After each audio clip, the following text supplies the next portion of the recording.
Have you ever thought, hey, dirt, what's up with that?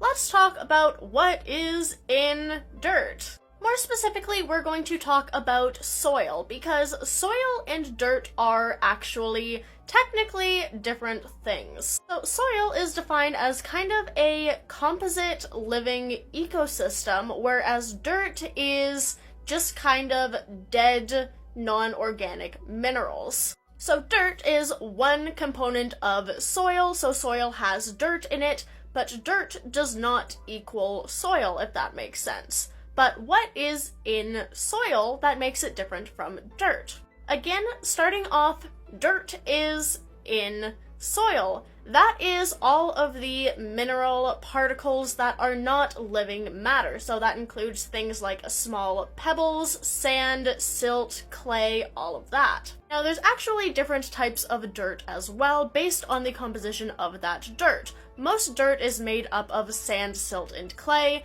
and what type it is varies on how much of each of that is present. Sandy soil has a lot of, you guessed it, sand. Clay soil has a lot of clay, and loamy soil has a pretty solid mix of all three and is most ideal for sustaining life. Another important component which makes up actually quite a large volume of the soil is water and air and other gases. Water, as you may expect, is essential for sustaining any type of life in soil. It grows plants, it sustains animals, all of that. And air is actually another incredibly important component of the soil as well. It provides essential gases to the plants, it provides oxygen to the animals, it provides things like nitrogen and carbon dioxide and a whole bunch of other stuff. It also makes spaces between particles of the soil so animals and plants can kind of burrow and dig into it, making it not one just solid block that nothing can penetrate. Another important part is the organic stuff, but not the alive stuff, that being detritus and humus. Detritus is a little bit of the fresher organic material, usually decaying plant matter, but also decaying animal matter. This includes things like fallen leaves and branches, old dead roots, bark, flower petals, and dropped leaves and all of that, but also things like animal carcasses, as well as discarded fur, discarded feathers, discarded eggshells, even things like bones and feces of animals. That makes up the very top organic matter that is the very first level of decomposition in a forest. Below that is humus, which is kind of a soil layer on its own made of very dense, mostly decayed organic material. This is a very dark, very fertile layer of pretty much entirely decayed organic matter that is the mostly top layer of the soil. It's very, very nutrient dense and is made from cycling organic matter back through the ecosystem via decomposers and detritivores, which feed on detritus and other organic decaying matter. It provides food for those decomposers and detritivores, as well as nutrients into the soil that plants can later take up.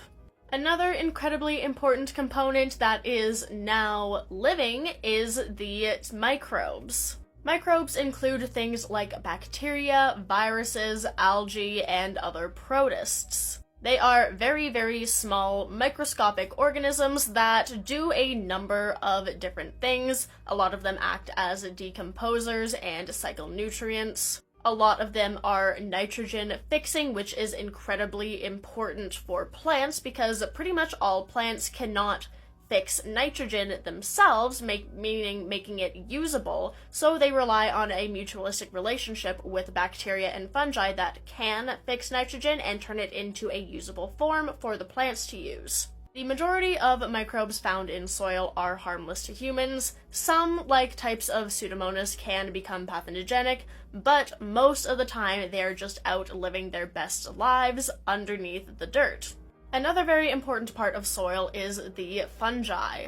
Now, fungi are sometimes classified as microbes because there are very small, like single-celled fungi that are in there, but there's also macro fungi, which are visible and often form these very large mycelium networks. Now, I've talked a whole lot about mushrooms before, but mushrooms are pretty much the least important part of a fungus. They are the fruiting body, which is basically the reproductive organ, meaning their only function is to disperse spores.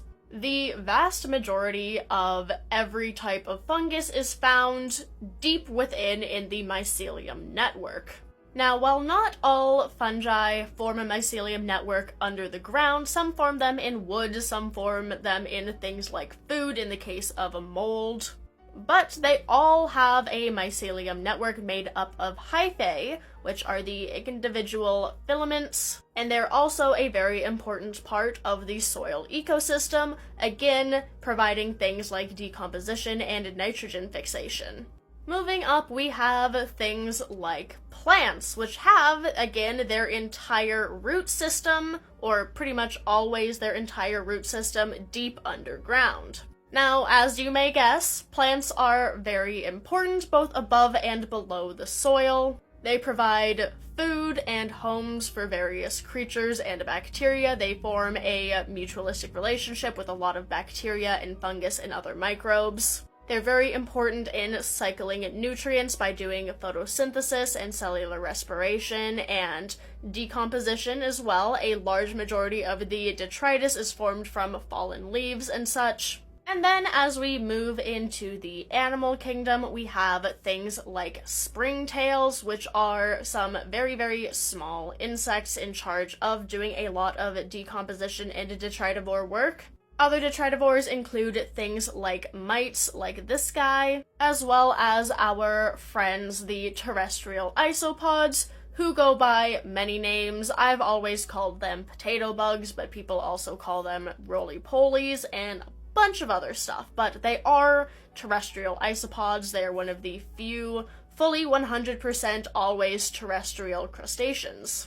Then, of course, we have our beloved earthworms and many other types of soil-dwelling worms as well. Not just roundworms in the group annelids, but also flatworms in the groups Platyhelminthes, a bunch of different worms.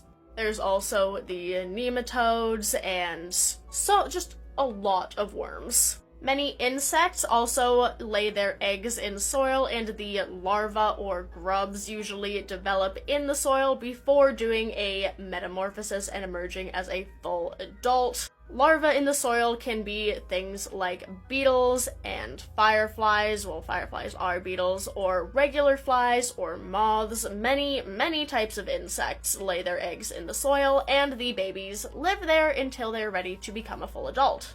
Millipedes are also abundant in the soil, also working as detritivores, and while they look kind of weird and creepy like insects, they are not in fact insects, they are their own thing. Similarly, centipedes and millipedes are also not the same thing, and neither are insects. However, all insects and centipedes and crustaceans are arthropods, so they are closely related.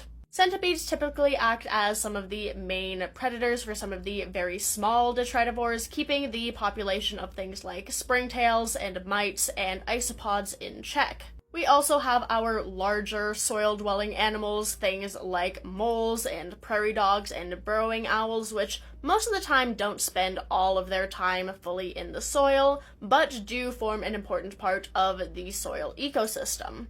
And finally, a very unglamorous but definitely important part of the soil is the waste products. This is a worm cast, which you might guess is the waste product of worms. After worms eat a bunch of the stuff in the soil, they eject the casts, which helps nourish the soil, as with the feces and waste products of all of the other animals, fungi, plants, and everything that also lives in the soil. So this, my friends, is a very brief overview of some, but not all, of the main components of what is in the soil.